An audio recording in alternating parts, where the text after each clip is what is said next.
Olá, boa noite, boa noite, boa noite. Vamos entrando. Tudo bem, gente? Tudo bem com vocês? Aqui deu uma pausa aqui pra mim. Tá falando que a conexão tá fraca, mas eu não sei dizer se realmente tá ou não.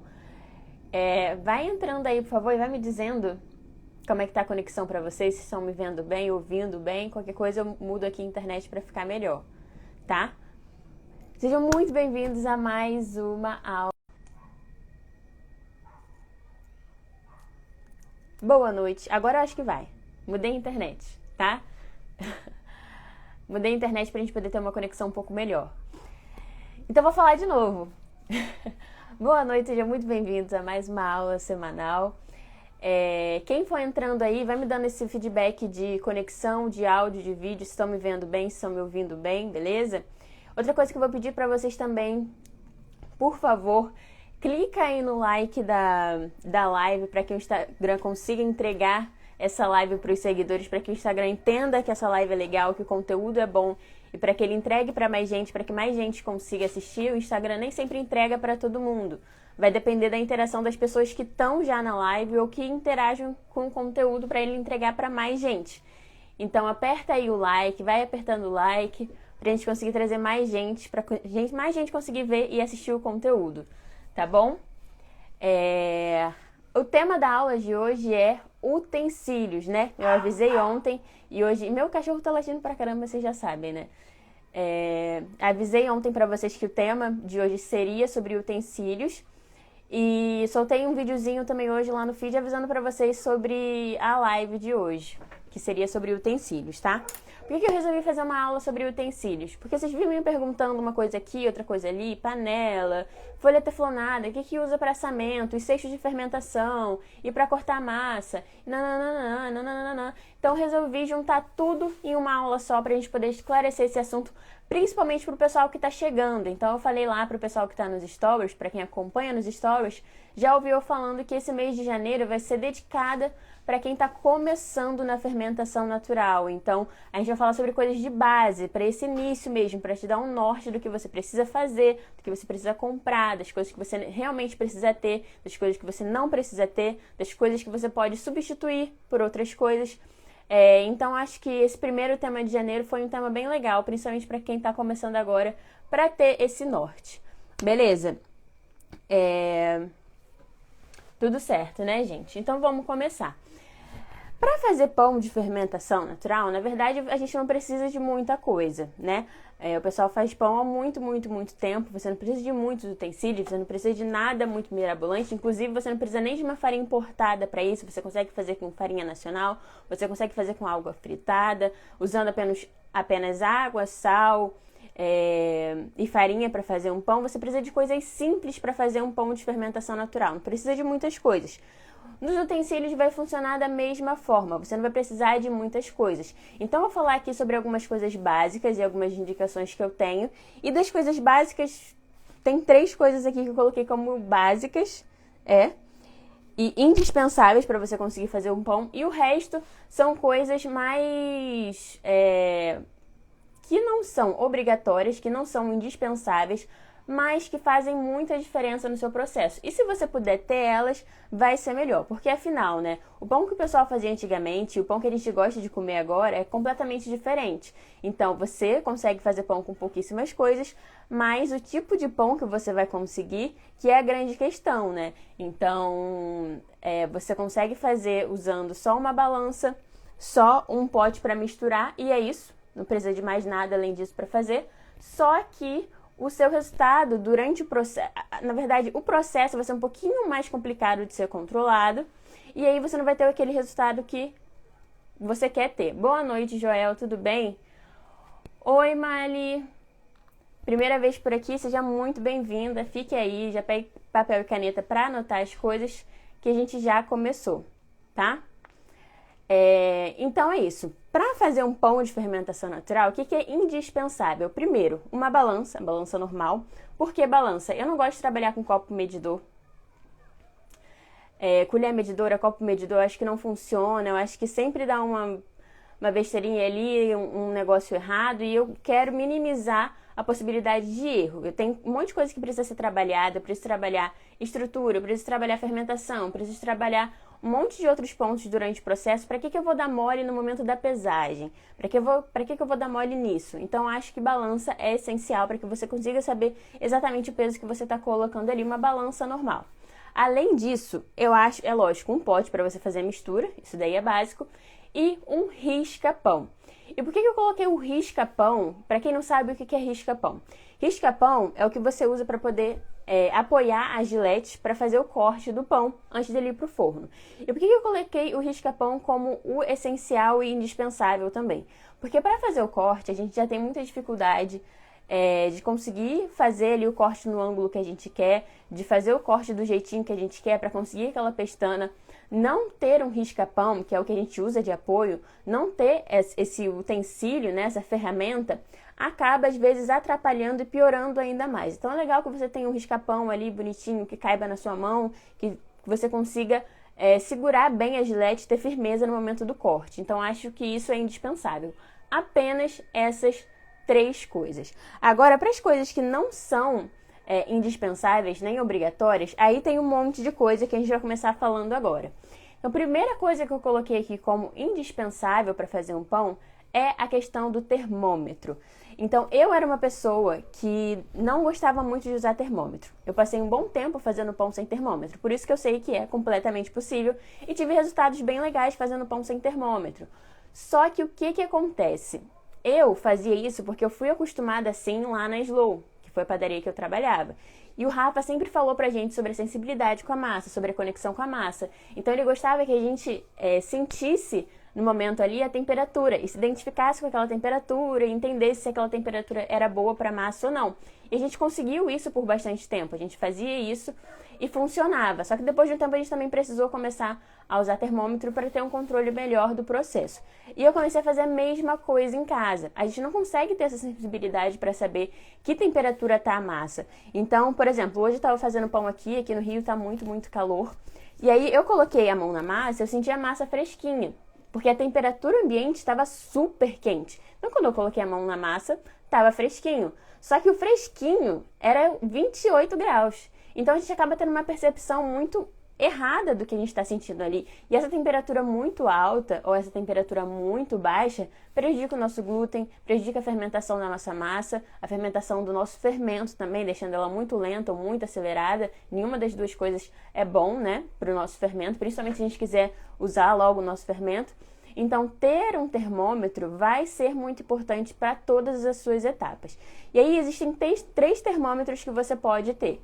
Tem o termômetro de forno, tem o termômetro da massa e tem o termômetro para ambiente. São 3 formas de você controlar toda a temperatura aí que você tem. Primeiro, o termômetro para massa, que era o que eu estava falando. Você pode usar o a laser ou o de espeto.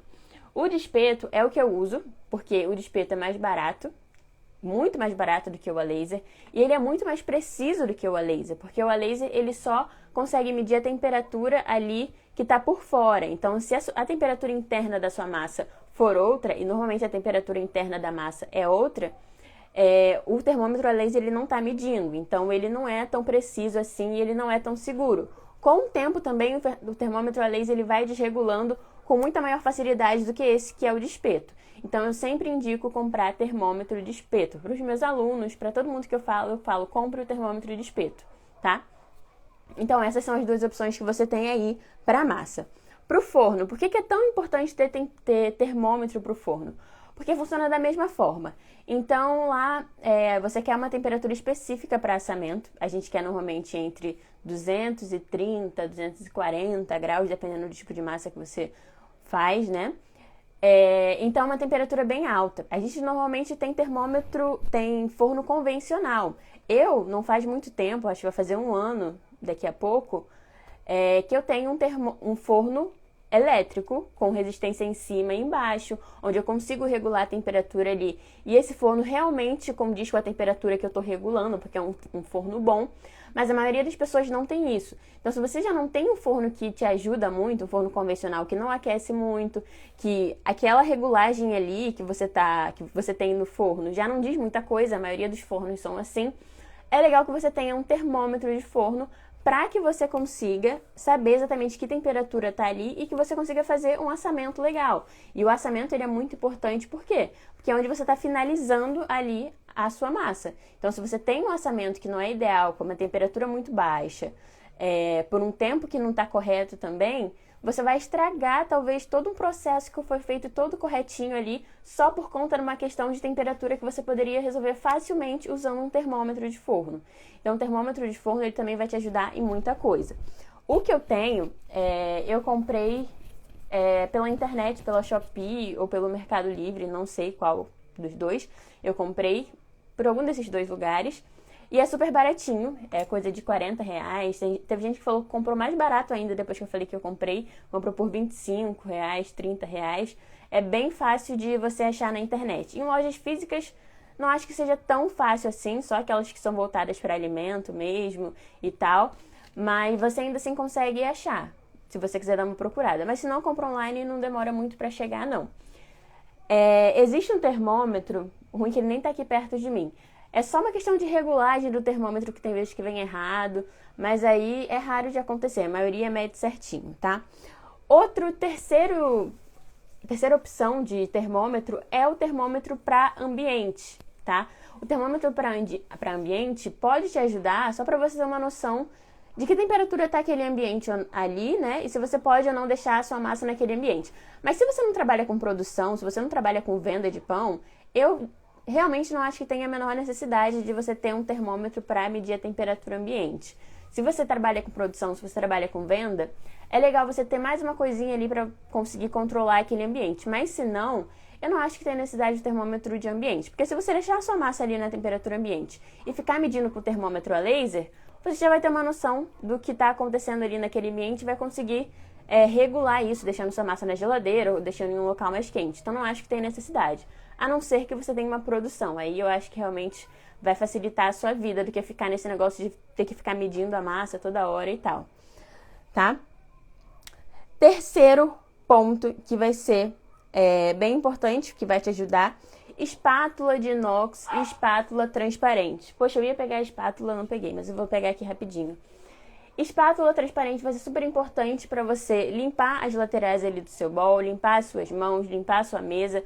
Ela facilita a limpeza não só no momento que você está ali fazendo a massa para tirar aquele excesso, mas também depois, no momento que você deixa o seu bowl de molho, ela ajuda a tirar aquela massa que fica grudada. Então, uma espátula vai ser muito importante. Eu vou sumir rapidinho, que eu só vou pegar aqui para vocês verem.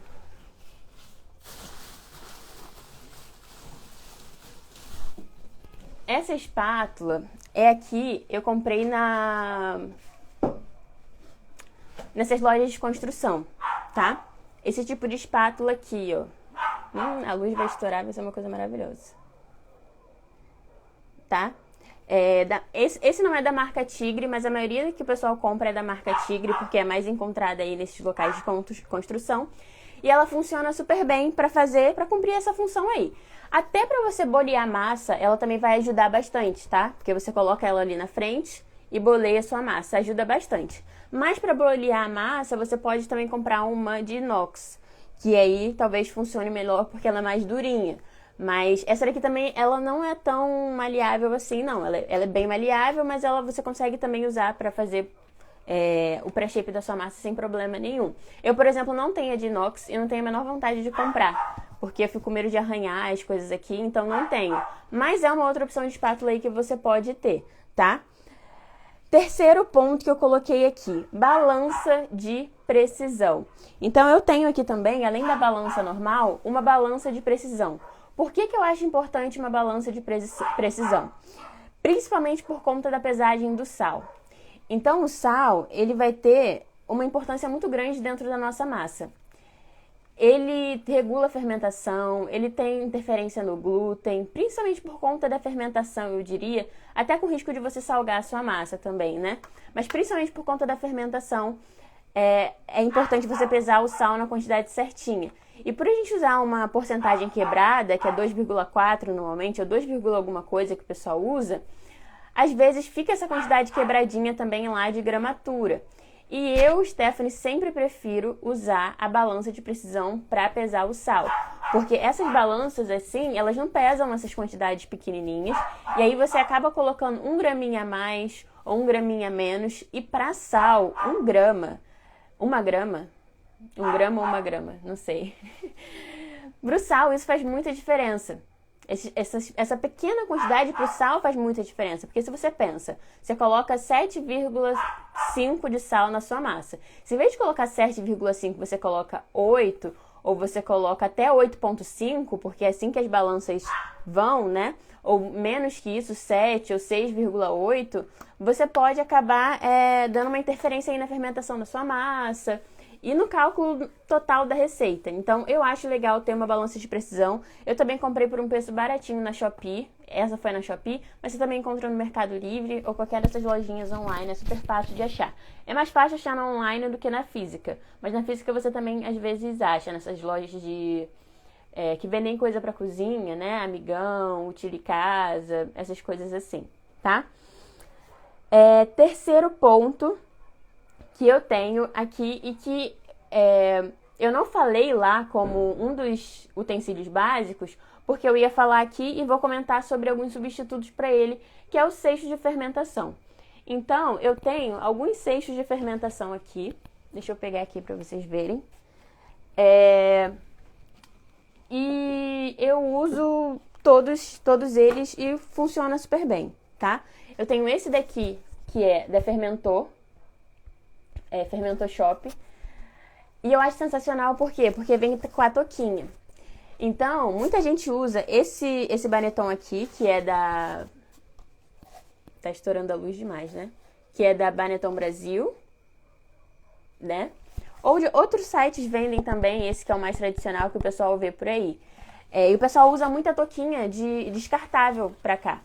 E a toquinha descartável funciona super bem, mas ela é descartável. Então, você sempre tem que comprar toda hora, você pode até reutilizar, eu sei que pode, mas mesmo assim ela continua sendo descartável, em algum momento você vai ter que descartar ela, e você não vai conseguir usar muitas vezes porque ela é frágil, né? Então, eu acho bem vantagem você ter uma toquinha dessa específica mesmo pro seu baneton, que eu acho que economiza dinheiro e desperdício também, né? Pra você não ficar toda hora jogando fora um negócio que nem tem tanta necessidade assim. Eu acho que a toquinha, ela funciona super bem por conta do controle de umidade também da massa. Então, eu tenho preferido usar esse tipo de baneton com a toquinha. Eu sinto que a massa ela fica melhor estruturada, eu sinto que a massa fica melhor, tá? O material é um material... eu não vou saber explicar qual é o material, mas não é o mesmo material que esse, mas funciona super bem, tá? Inclusive, esse tipo de material não é indicado você colocar o seu pão diretamente aqui, tá? Porque ele não tem as propriedades que esse daqui tem para poder deixar a sua massa lá, controle de umidade, nananã. Então, sempre que você for usar esse tipo de baneton, que é com um tipo de material que não é específico para isso, é legal você usar a toquinha junto. É legal não, né? É ideal que você use a toquinha junto. Esse daqui, como eu falei, é da Fermentor. E esse daqui eu comprei... Eu ganhei, na verdade, a maioria que eu tenho desses daqui. Mas na Baneton Brasil tem.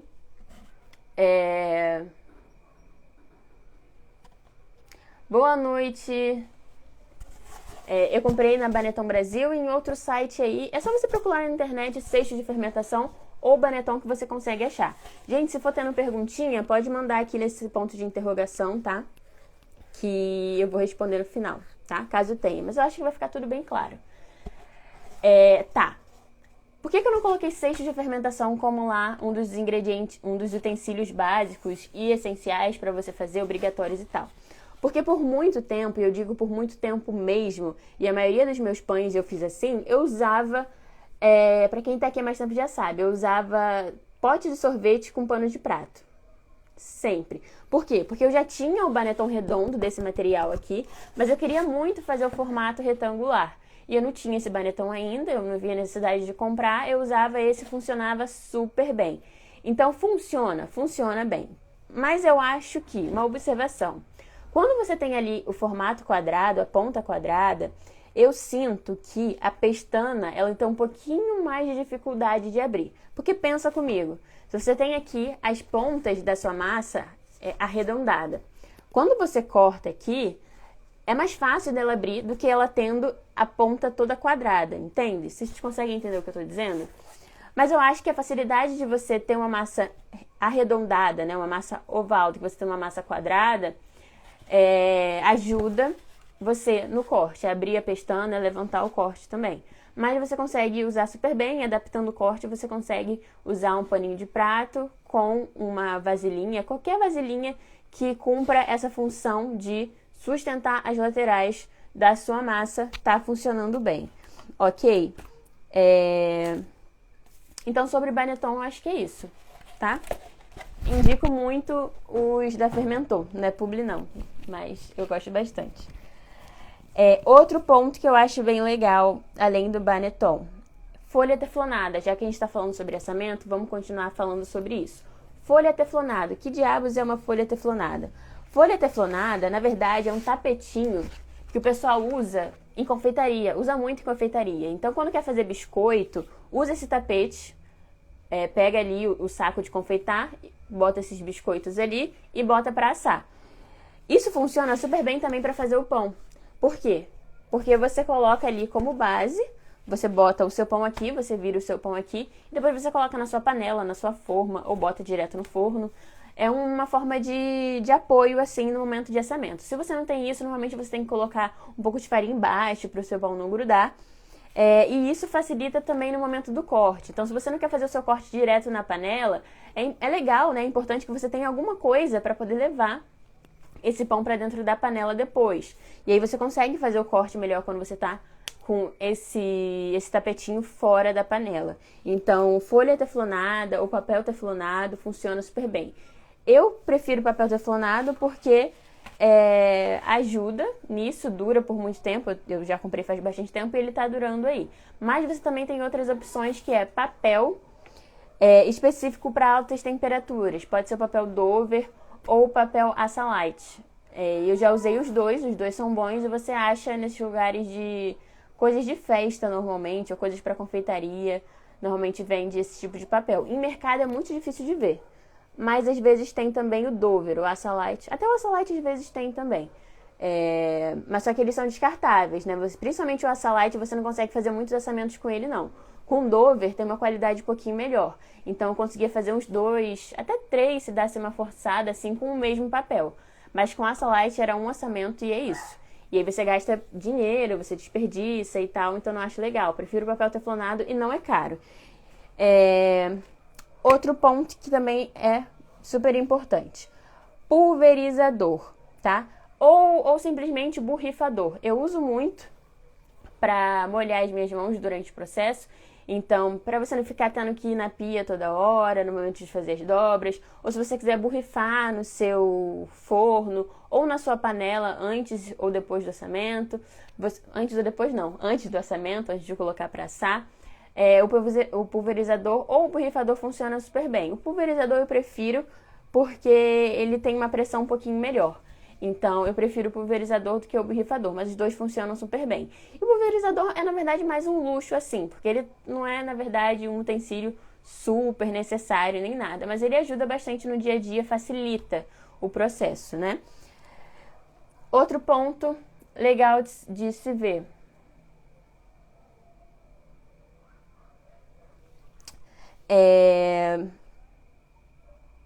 Deixa eu ver aqui. Panela de ferro. Tá, chegamos na questão da panela de ferro. Então é necessário que você tenha alguma coisa para criar aquele ambiente que a gente quer durante o assamento. Qual é o ambiente que a gente quer durante o assamento? Um ambiente bem quente e que tenha vapor. Principalmente esses dois pontos. Usando a panela de ferro, você tem essas duas coisas, por conta do material da panela, que é o ferro. Então ela consegue absorver bastante temperatura e consegue conservar essa temperatura por bastante tempo. Então a panela de ferro funciona super bem. E além disso, como você tampa a panela, você consegue criar o vapor. Por quê? A água ali que sai da massa bate na tampa da panela e cria aquele vapor ali dentro. E aí você consegue ter um bom salto de forno, você consegue que seu corte abra. Esse tipo de coisa, eu não vou me aprofundar ali muito nessa função e tal, de nenhuma dessas coisas. Mas isso acontece e é muito importante que aconteça. Você pode usar também panela de vidro, funciona super bem. Também tem essa mesma questão de absorver bastante temperatura, conserva também legal. E tem o bônus de você conseguir ver o seu pão tendo aquele salto de forno, né? Com a panela de ferro você não consegue, ou qualquer outro tipo de panela você não consegue. Então a panela de vidro é legal por conta disso. Mas sendo bem sincera, a panela de vidro é muito cara, tá? Das últimas vezes que eu vi, tava um absurdo. Então eu nem cogitei a possibilidade de comprar, mas é bem legal, se você quiser ter, vale a pena ter uma. Outras opções também de material, a panela de barro, também funciona super bem, eu tenho uma. Eu quase não uso ela, porque eu prefiro muito a que eu tenho, que talvez eu mostre até pra vocês, mas vai dar muito trabalho pegar. Mas eu vou explicar mais ou menos pra vocês como é que ela é. A panela de barro também funciona super bem. Panela de alumínio, o que acontece? Funciona, definitivamente funciona, mas eu acho que você, com a panela de alumínio, você acaba prejudicando muito a sua panela de alumínio, entendeu? A temperatura é muito alta durante o assamento e tal, então panela de alumínio eu realmente não acho tão legal. Mas você consegue fazer o assamento com a panela de alumínio também. A questão também de absorver temperatura e de conservar a temperatura com a panela de alumínio também é outra questão complicada, porque ela não conserva tanta temperatura assim, não. Então, por esses motivos, alumínio não é tão legal, mas você definitivamente consegue por conta, principalmente da questão de tampar a panela e tal, o vapor ainda se cria, você ainda consegue uma temperatura ok ali, por mais que não seja aquela temperatura tão alta que a gente quer. Ainda dá para fazer um bom assamento, dando uma forçadinha de barra com a panela de alumínio, ok? Então, sobre panela é isso. Tá, a panela que eu tenho, o tipo de panela que eu recomendo. Panela normal, que a tampa seja uma frigideira. Eu não vou conseguir pegar aqui pra vocês, que tá muito baixo, depois eu vou ter que sumir daqui também, não é legal. Mas panela que seja a tampa da panela uma frigideira. Por quê? Porque você pega a tampa da sua panela, você usa como base, e aí vamos supor que você já tenha o seu papel teflonado, a sua folha teflonada, você vai fazer o corte do lado de fora e você vai colocar ali na tampa da sua panela. E aí, você tendo a tampa, a frigideira como base, é baixinho. Você não tem risco de queimar a sua mão. Mesmo se você quiser fazer o corte dentro da frigideira, é super tranquilo, porque é baixinho. Então, facilita o corte, facilita no momento até de você mexer e tal nele, facilita demais a vida. Então, eu sempre prefiro... Eu não me lembro quem fez essa indicação pra mim, eu acho que foi o Igor da padaria, não me lembro na época, mas aí, assim, foi uma das primeiras que eu comprei, eu já comprei essa, e funciona super bem, tá? Eu comprei no site A Panela de Ferro, lá tem vários tipos de panela, tá? Do tamanho que eu tenho, a única desvantagem da panela que a tampa é uma frigideira é que você não consegue uma panela tão grande assim. Boa noite, Drica, tudo bem? Você não consegue uma panela tão grande assim quando a tampa é uma frigideira. Normalmente as maiores são aquelas ovais, né? Que eu também tenho uma dessa, mas ela é muito pesada e eu quase não uso. Então eu acho que essa panela aqui, desse tamanho que eu tenho, eu vou colocar as medidas nos stories depois pra vocês, tá? Agora eu não vou conseguir ver. Mas desse tamanho que eu tenho, é bom que ela não é muito pesada, ela é bem versátil, você consegue assar um pão de até 1 quilo nela. Ela funciona super bem, tá? Pelo menos pra mim funciona super bem, acho que pra maioria das pessoas também funciona. Ok? Tá. Outro ponto que é super legal você ter. E aí são coisas mais fúteis, assim, que não são tão importantes, mas que facilitam também a vida. Que é pro corte do seu pão e para descanso do seu pão. Que é uma grade que eu hoje até hoje eu não tenho, mas eu quero muito comprar. Uma grade para descansar o pão depois que ele sai do forno. Normalmente não é legal você deixar encostado o pão direto na sua tábua ou na sua mesa, porque ele pode suar embaixo. Então, até o pessoal diz que às vezes a casca fica muito mole, fica mole rapidamente. Pode ser que você tenha deixado num local onde o pão ficou abafado e ele deu uma suada. E aí a casca talvez tenha dado uma amolecida por conta disso. Então, o ideal para que você tenha um final de assamento legal, para que o seu pão esfrie legal e tudo mais, é você ter uma grade onde você tem circulação de ar por toda a superfície ali do seu pão. Daí ele esfria direitinho, não sua em nenhum lugar e não fica molhadinho, a casca continua durinha durante um bom período depois do assamento, ok?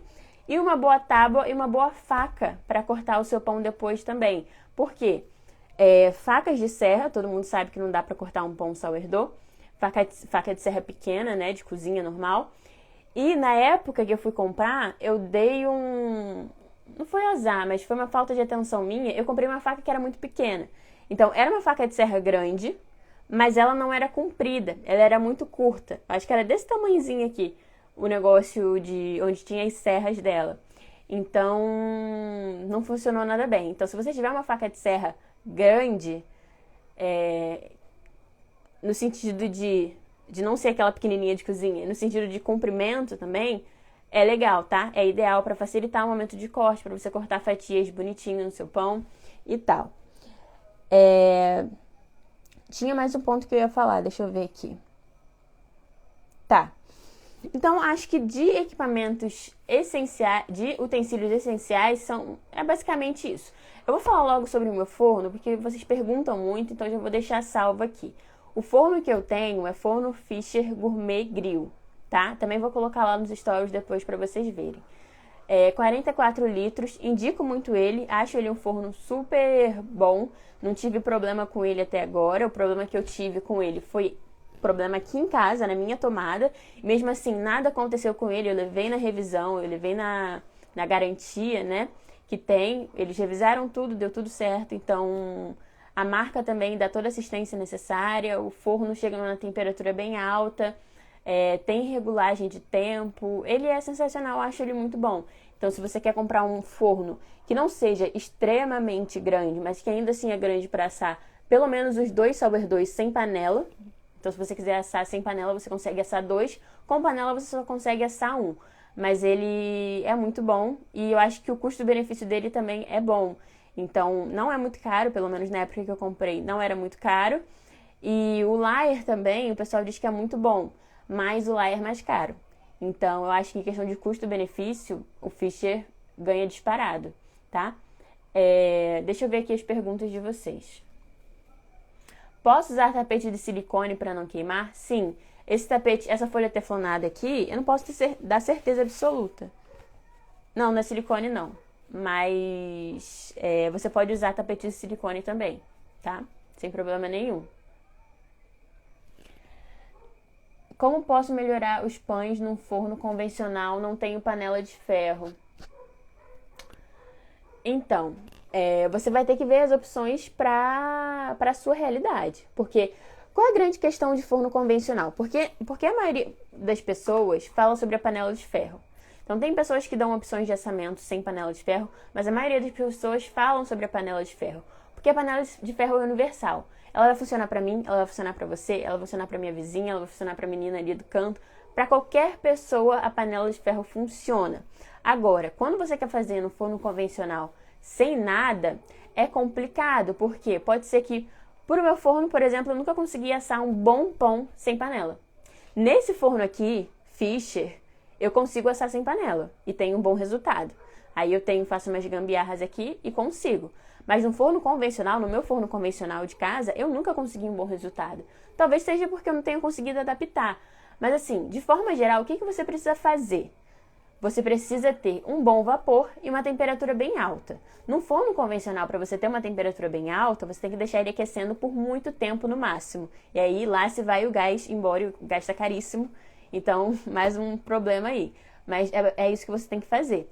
Outra coisa que você também vai ter que fazer usando forno convencional é aumentar o tempo aí de assamento. Então, eu consigo assar aqui um pão de 600, 700 gramas em 30, 35 minutos, normalmente.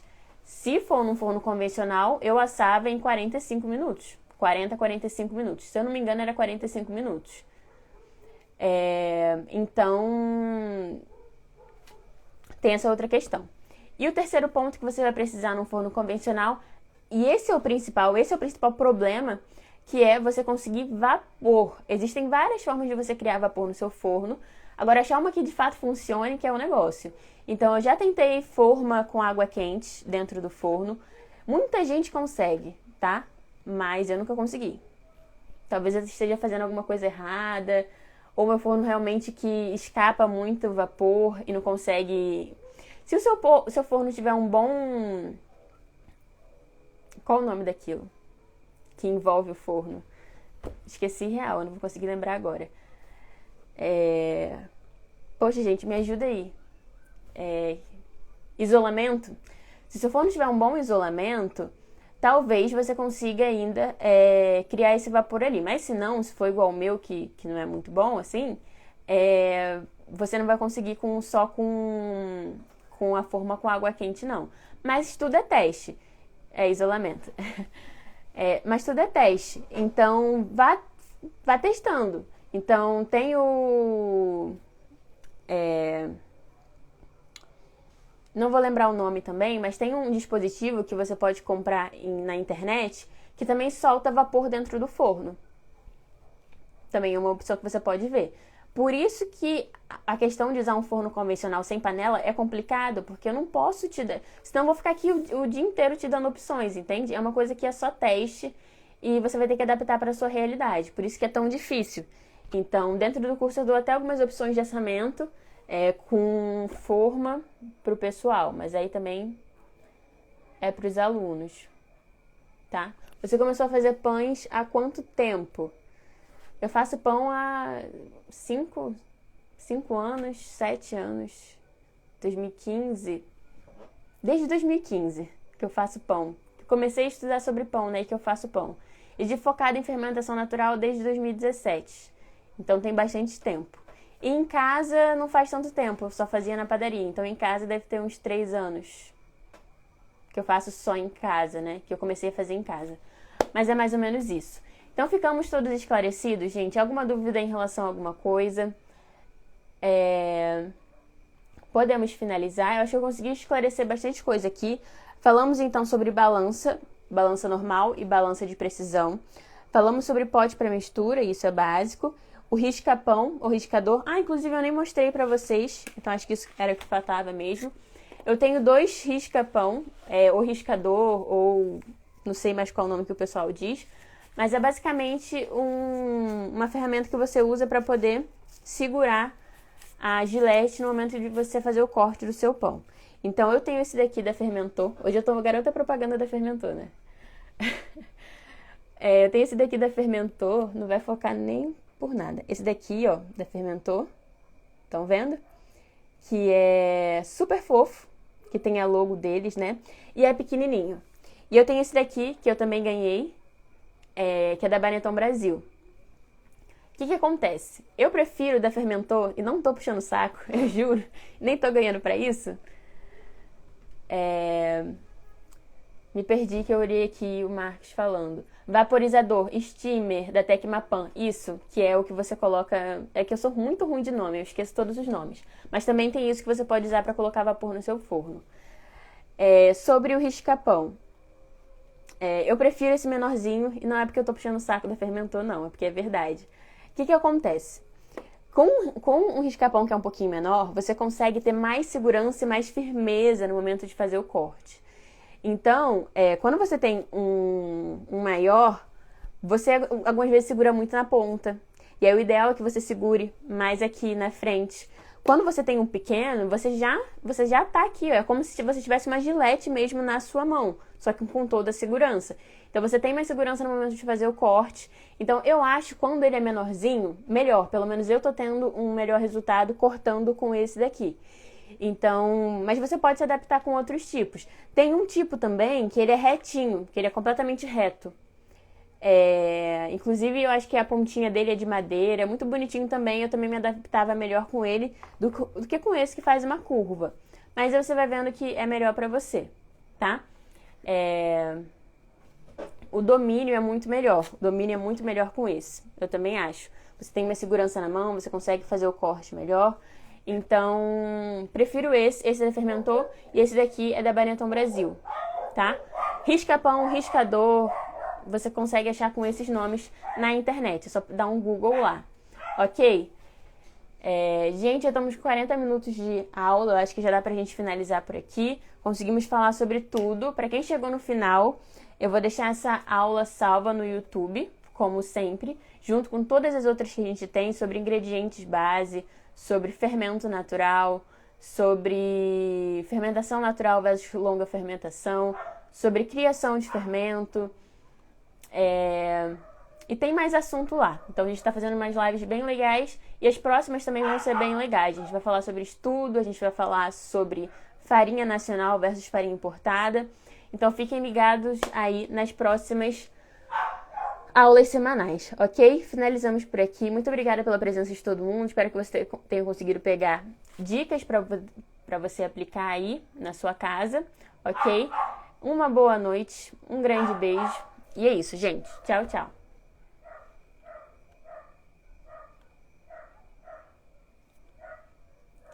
O gabarito... Ah, calma aí que veio uma dúvida logo agora. Marília, tudo bem? Grande beijo. Calma aí. O gabarito é aquela peça retangular, estreita que serve para virar alguns pães, difícil de encontrar para comprar. Não sei do que você está falando. Serve para virar alguns pães? Não sei dizer. Saudades, Marília. Um beijo. Eu não sei o que você está falando. Me chama lá no direct que talvez eu consiga te dar uma assistência, tá? Mas vamos finalizar por aqui porque eu não vou conseguir responder, só vou ficar enrolando mesmo. Me chama lá que eu vejo com você, ok? Grande beijo, gente. Boa noite e até uma próxima aula. Ah, sei. Sei, serve para tirar do couche. Ah, sei o que é. Eu acho que na Fermentor tem, tá? Fermentor Shop. Eu não tô fazendo propaganda, mas é verdade. Mas me chama lá, tá? Beijo, gente. Tchau.